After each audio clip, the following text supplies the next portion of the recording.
Olga Blavatnik grew up under the mailed fist of Soviet communism. Judaism was outlawed. Freedom was unknown. Settling in America in year 2000 provided Olga and her husband Alex with the opportunity to immerse themselves in active Jewish life. Today, the Blavatnik family, Olga, Alex, and their two daughters, Anna and Mia, makes its home in Aventura, Florida, where their commitment to Jewish education and their profound love for everything Jewish are a stark contrast to the bleak reality in which they grew up. Olga is a natural leader, especially in the Chabad Russian Center, as well as a key partner of Colel Chabad, along with her extended family. It is our privilege and our pleasure to introduce Mrs. Olga Blavatnik.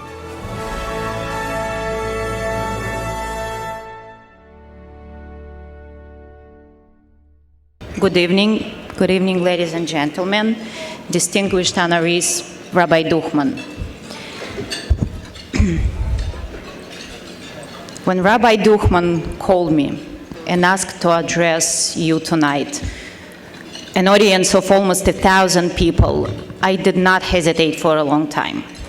And not because I love making speeches, it's really quite the opposite, but because I truly believe that what Rabbi Duchman and Colel Chabad do is changing people's lives and making a difference in the world, a very big difference.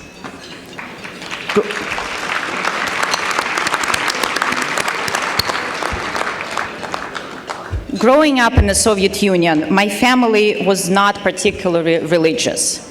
We ate gefilte fish, matzah, without really knowing why and what they stood for.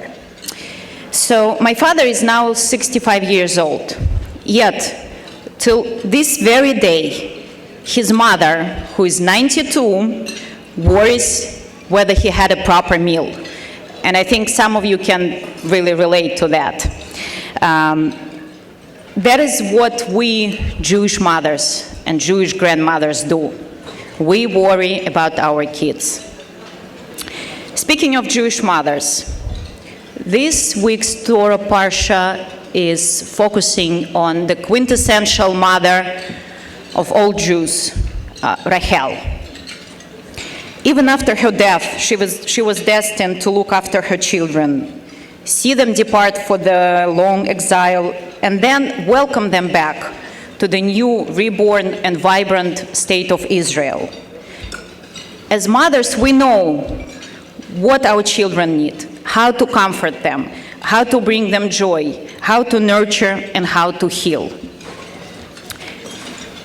Thankfully, my father has enough food on his table, but for those who are less lucky, Colel Chabad provides the necessary support and care.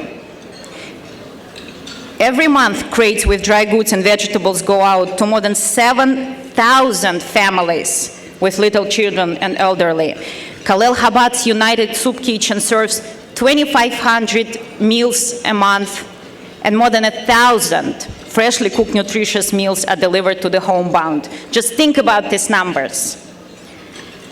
Colel Chabad also builds and maintains daycare centers for the children of poor working mothers and shelters for young women.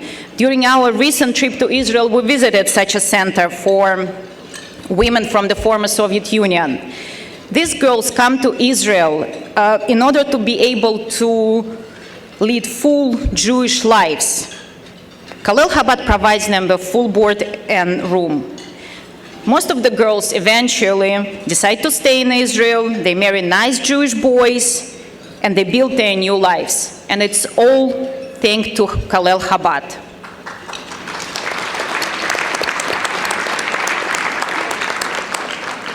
In addition to Colel Chabad, I'm involved with some other wonderful organizations that nurture people's souls.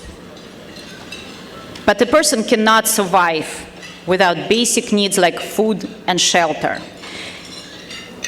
As our sages say, there can be no Torah without proper nutrition.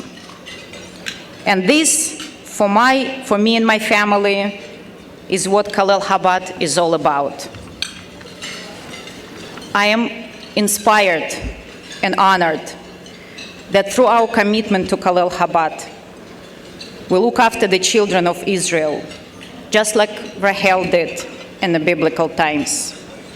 So from our mishpucha to yours, thank you very much.